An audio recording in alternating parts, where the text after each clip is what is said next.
Everyone is talking about the visual effects, animation, and screenplay of the movie The Mahavatar Narasimha. But they're missing the most important thing here. There are 7 hidden truths in this ancient Puranic story and in this movie that can completely change our perspective on life. The story of Prahlada and his father Hiranyakashipu is not just about good versus evil.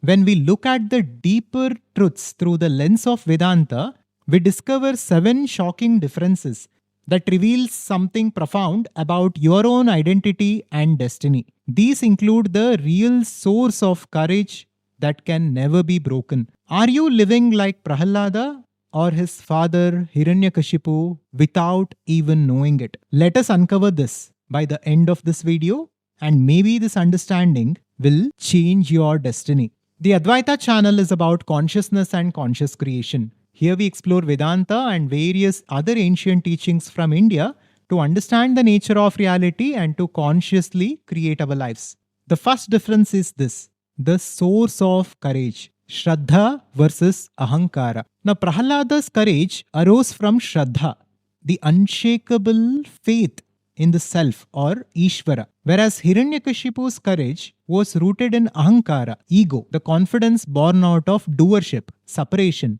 and control. Here we must understand that true strength comes from surrender, not assertion or not enforcement.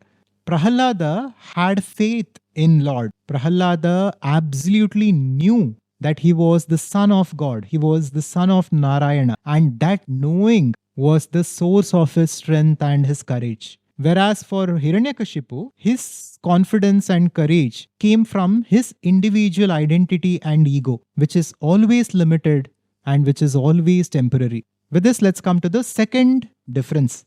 That is identity. God versus Namarupa, or name and form. Prahlada identified with God. He simply immersed himself in the service of God, in remembering God, in just feeling the presence of that infinite intelligence and consciousness that is in and through everything. Prahlada's identity was completely surrounded with God. Whereas when it comes to Hiranyakashipu, that is his demon father, he was identified with the body, his position, his power, which Vedanta calls Nama Rupa Vyavahara, name, form, and function.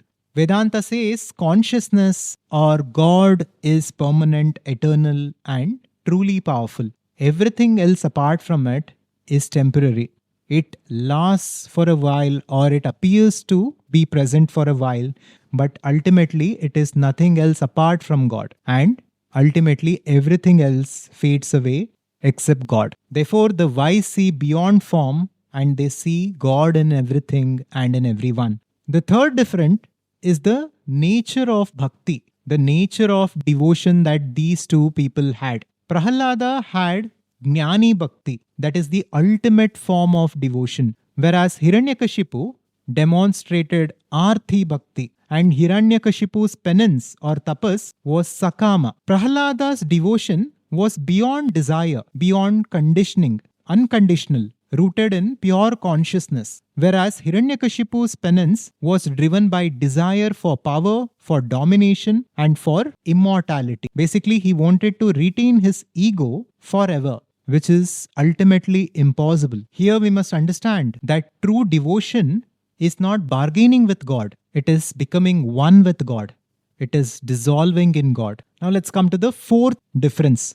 That is perspective. The Satya Drishti versus Maya Drishti. Prahlada saw the world for what it is. Wherever he saw Lord Narayana. He saw God. And he could not stop himself from worshipping God and being in the presence of God. He just saw the truth for what it is. As the story goes, Prahlada says, even in the pillar, I see my God. That is when Lord Narayana takes the avatar of Narasimha, if you know the story. But Hiranyakashipu, on the other hand, was trapped in Maya, perceiving division, threat, and enmity. Here we must understand that a Jnani sees the same truth in everyone and in everything.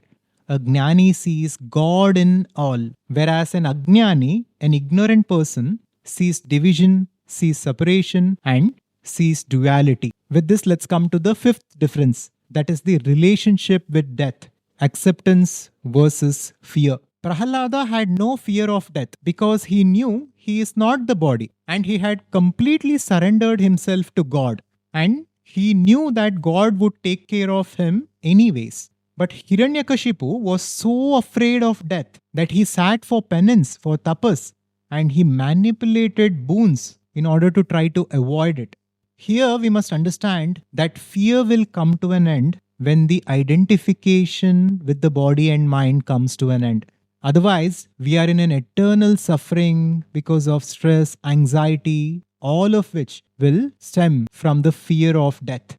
And the sixth difference is dharma versus adharma. Prahlada lived his swadharma even under threat. He was a devotee and he knew that he was the son of God. He saw God in everything and in everyone, and he accepted his dharma. He just knew who he was and he lived it completely. No matter how much of influence he got from outside, no matter how many people tried to persuade him, including his own mother, he never listened. He knew the truth for what it was and he stuck to it. This is dharma. And living in alignment with our truth is what each and every one of us must strive for. He expressed truth with love and detachment. Hiranyakashipu violated dharma by forcing control and suppressing truth, even from his own son. Here we must understand that dharma flows naturally through awareness, through consciousness, whereas adharma emerges when we are too much identified with the ego and the individual identity instead of looking at this reality holistically and paying attention to totality.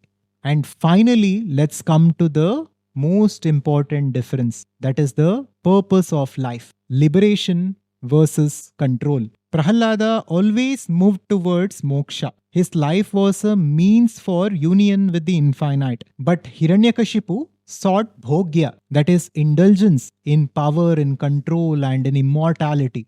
So here, one seeked to merge with the ocean and another tried to build a dam to avoid it. But no matter what, every dam is temporary. One day or another, every river will touch the ocean. Now, as we went through the differences, you might think Prahlada represents pure good, whereas Hiranyakashipu represents pure evil.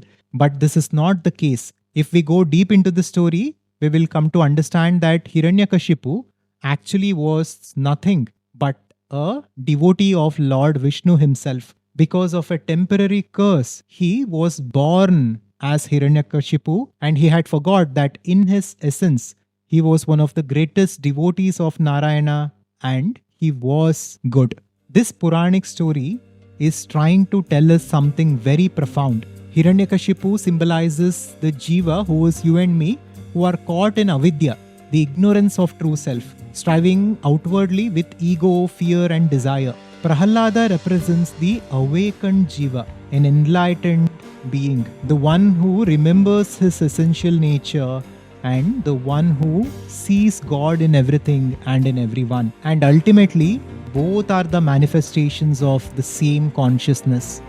Everything emerges from God and subsides in God.